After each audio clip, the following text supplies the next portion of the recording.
হাই, আজি আমি এক্সেলৰ ফিল্টাৰ ফাংচনটো শিকিম। ফিল্টাৰ ফাংচনৰ জৰিয়তে আমি এটা ডাটা ৰেঞ্জৰ পৰা কিছুমান কণ্ডিশ্যনৰ ওপৰত ডাটা আমি বেলেগ এটা লোকেশ্যনলৈ এক্সট্ৰেক্ট কৰিব পাৰোঁ।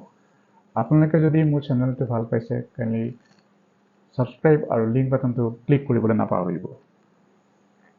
এতিয়া আমি চাম ফিল্টাৰ বাটনটো কেনেকৈ কাম কৰে।